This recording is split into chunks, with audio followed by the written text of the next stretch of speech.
a great tool to make sure that you're using your time wisely, again, and being intentional, is a grant calendar. And that may seem like a pretty obvious thing to point out, but having a grant calendar that is detailed and that is accessible by everyone who's involved in the grant making process, from your ED on down to your program staff.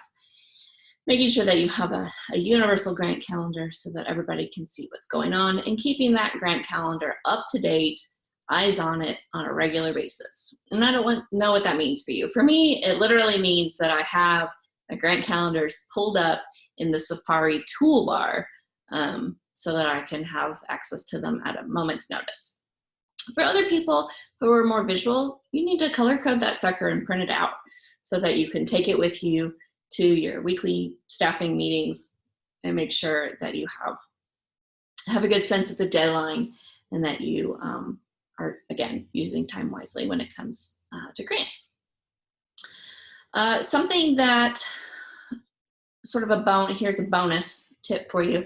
As far as time management goes, a little hack that I use, and one of my clients actually introduced to me, is to set a calendar reminder for the grant deadline a good 2 or 3 weeks in advance, so that if you haven't already started gathering the materials that you need for the application, that'll sort of trigger that. Because you don't want to sit in your weekly meeting and be like, oh my God, this thing is due on Friday.